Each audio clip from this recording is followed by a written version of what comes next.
Doctor Who The Green Death, the 19th story of the Third Doctor, is written by Robert Sloman and Barry Letts and starring John Pertwee, Katie Manning, Nicholas Courtney, Richard Franklin and John Levine. So coal mining is used for shooting Ogilvy Colliery near Derry, Caerphilly. The story is where Katie Manning is leaving as Jo Grant. When the script said the Doctor says thick, chitinous skin, John Pertwee asked Barry Letts how to pronounce it and he told him chit instead of kite.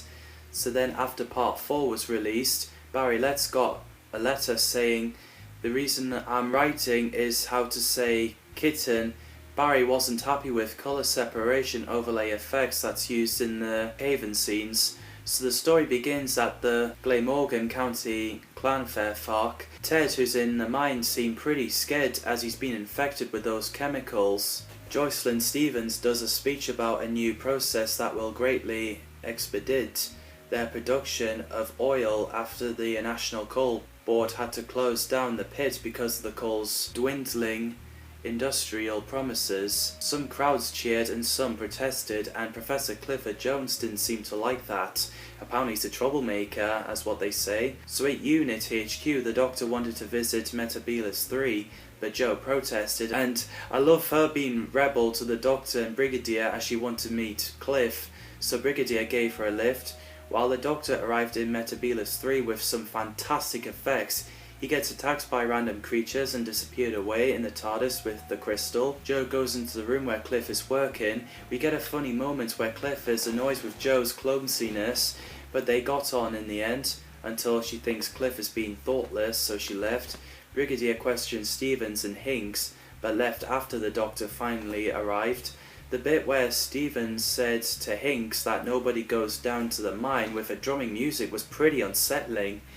Jo plans to get down to the mine, but Dave and Bert wouldn't let her, but they got told about Dave's in trouble, so Jo and Bert went down to help him. The Doctor and Brigadier came in demanding Dave to raise Jo and Bert back up, but the brake isn't working, so Jo and Bert had a rough landing, so they found Dave being infected by those green stuff. So they wait with him for a while, but then they felt like they couldn't for much longer. So Jo and Bert are finding another way out of the mine. So the Doctor decides to sneak into the global chemicals to steal the items. He gets called by the guards with a great line like, "I'm quite spry for my age, actually." So the Doctor does his awesome Venetian karate and gets trapped, but Stevens allow the Doctor to do what he wants. Meanwhile, Bert and Jo went to the area where the green light is shining. Bert touched the slime. Bad idea, he gets infected not much longer after. So the Doctor and Dave went through the mine and found Bert, who was dying. Dave took Bert with him. The Doctor goes to find Jo, and they both found a lot of giant maggots, which is creepy. The rocks fell in, so the Doctor and Jo are stuck between the rocks and full of maggots, and there's giant maggots coming through the rocks that's been falling. Jeez, pretty intense there. So the Doctor and Jo has found a minecart, so they took a ride through the tunnel like Indiana Jones, except they use a wood as an oar.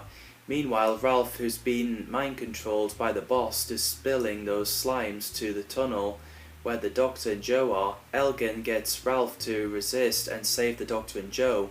Meanwhile, the Brigadier has an argument with Stevens and phones the Prime Minister called Jeremy, who's siding with Stevens, which apparently it's a gag from Jeremy Thorpe, who was the Liberal Party leader at the time. So Stevens got Ralph to wear those metal headphones to mess his head up, which got him to jump off the balcony and fall to his death. So we cut to the Doctor, Jo, Brigadier and Cliff having tea at night. The Doctor finds out that Bert has died, which upset Jo, and Cliff was comforting her the moment they're starting to get into a relationship. So after Jo is by herself in the room, a giant maggot hatched out of the egg and moving towards Jo. John Pertwee, as always, amazing as the Third Doctor, well casting here. I do love Katie Manning as Jo Grant, she's brilliant and great chemistry with John. Nicholas Courtney is fantastic as Brigadier Lethbridge Stewart. Stuart Bevan played Professor Clifford Jones, a biologist and meteorologist who fell in love with Jo Grant and eventually became her husband. The actor did a great job. Apparently Stuart and Katie were engaged at the time, but they got separated a year after the story was filmed, but they're still good friends. And rest in peace, mate. I think John Levine and Richard Franklin are great as Sergeant Benton and Mike Yates, they're canny. Giant maggots are mutated maggots, which I thought they're pretty cool and creepy. And how the maggot props were made? Well, the young audience, I advise you to skip ahead as it may not be appropriate for you, so I'll just give you time to skip to that number. 3, 2, 1. Okay, not gonna lie, they're actually made by inflated condoms. Some are filled with air and some filled with water, which I have to admit, it looks pretty effective. I'd love to see giant maggots returning. And yeah, it is a true story. They are actually made by inflated condoms. Oh, God. Let's move on. Okay, so the villain is BOSS. That stands for Biomorphic Organizational System Supervisor. Is a talking computer created by Global Chemicals, voiced by John Dirth. And I thought it's pretty cool. Jerome Wells played Jocelyn Stevens, the Global Chemicals director. Mitzi McKenzie played Nancy, who works for Cliff. Apparently she was going to be in part 1, the scene where Joe meets Cliff, but the actress was unavailable for short notice. Tony Adams played Mark Elgin, the Global Chemicals Public Relations Officer. Apparently Tony last appeared as Elgin in part 4 because he was really ill and couldn't make it, so they created James, who works in the Global Chemicals, played by Roy Skelton. John Rolfe played Ralph Fell, the Global Chemicals scientist who got taken over by the boss. Talfrin Thomas and Roy Evans played Davis Griffith and Bert Pritchard, Clan Fairfalk Minor. The cast did a great job. The set, effects and music by Dudley Simpson are fantastic. As a giant maggot is crawling towards Joe, Hinks came in and got killed, so the doctor, Nancy, Cliff and a guy came in. The maggot escaped. Next day, Sergeant Benton gets the unit soldiers ready to blow up the mine ordered by Brigadier, and the doctor is against it. So he went to confront Stevens, and Mike Yates revealed to be the inside man. So Brigadier blew up the mine and the doctor left. Doris the cleaner and Elgin sees the giant maggots in the window of the pipe and got freaked out. So Elgin confronted Stevens, but he managed to mind control him. And I like the bit where the doctor disguised himself as a milkman. It's pretty amusing. Oh, the poor boy was taken very sick. Something he ate, his ma'am said. So he got inside the Global Chemicals, the alarm set off, so the doctor disguised himself as Doris the cleaner, which is pretty funny. So he got Mike to get rid of the guard and talk to each other in Mike's office. And I love the line when Mike's like, I do like your handbag, and the doctor's like, do you? Or would you mind if I splodge you with a... Hey. They had a talk to each other in Mike's office about Stevens takes his instructions from the top floor of the complex. Meanwhile, Jo has been clumsy, knocking over the jar of brown fungus, which frustrated Cliff, so she left him a note to go and find a maggot. A moment Cliff realised he left in a hurry. The doctor goes into a room where the boss is, and the boss said he's the computer. So Cliff goes up the mountain to find Jo. As him and Jo are up the top, they're surrounded by giant maggots. Cliff gets knocked out. Brigadier orders his men on the chopper to bomb the maggots, but didn't work, and Jo is struggling to get help.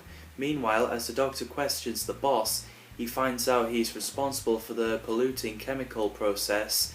So the doctor kept Boss busy by getting him to think while making an escape, but ended up running to Stevens and his men.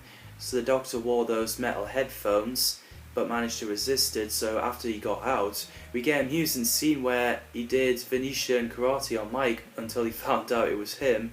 So the alarm set off, the doctor and Mike ran. The doctor got out, but the shutter closed on Mike, so he gets dragged away by the guards. The doctor and Benton drove Bessie up the quarry to rescue Jo and Cliff. Steady on, Doc. As they're in Cliff's house, Cliff has been infected with those chemicals saying serendipity, so the doctor got into a room where Mike is and he's being mind controlled, so the doctor used a crystal from Metebelis 3 to get Mike to snap out of it. And it was pretty funny that he got Brigadier to sleep too. So Mike returned and pretending that he's still hypnotized. Stevens left him with James, so Mike got James unhypnotized with the crystal, but James fell and died. Stevens came in with his guards saying he's just can't depend on anyone. So the Doctor is busy working on cure and on what Cliff meant by serendipity. Nancy figured out that it's those brown fungus that kill giant maggots. So Mike gets chained up and being escorted to the lift by Stevens and his men. But Mike wrestled the guards down to the lift and outrun them like James Bond, you know, as he's wearing the suit. So eventually he managed to reach to the unit's team. The Doctor and Benton are in the bestie driving through the quarry. Benton scattered fungus for the giant maggots. And I love the bit where Benton is like, kitty, kitty, kitty, come on, come get your lovely din-dins. And the Doctor is like, Sergeant Benton. That is so hilarious that it actually crackles me up every time. So after the work is done, there's a giant fly attacking the Doctor and Benton. The Doctor uses his code to stop the fly and said beautiful, and Benton sarcastically said, oh yes Doctor, beautiful. Pretty funny. The Doctor found out that serendipity means happy accident. As Brigadier tried to get into global chemicals, the guards wouldn't let him in. So the Doctor tried, but the buzzing stopped the guards, so the Doctor ran in. Stevens is wearing those metal headphones, and the boss is using Stevens' body.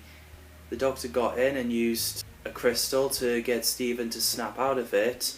So he tells the Doctor to get out so he can blow up the building, and so he did. Cliff is cured. The Doctor came back. Apparently Cliff and Joe are going to expedition to look for a fantastic fungus and getting married. So there's a party going on. The Doctor says goodbye to Joe and gave a crystal as a wedding present. The Doctor drank a champagne and walked out and drove Bessie through the setting sun. It's sad to see Jo leaving, but at least she has a happy ending. Next time you'll see her, it'll be Death of the Doctor in the Sarah Jane Adventures. So that's The Green Death, a great story, and if I had to pick my favourite classics season, it'll have to be season 10. They've got stories I really enjoyed. They have John Pertwee and Katie Manning together. They have 3 Doctors, Dalek War Duology, and great fillers. It's cool that Katie Manning and Stuart Bevan returned for the Blu-ray box set adverts as Joe and Cliff, where they stop giant maggots again.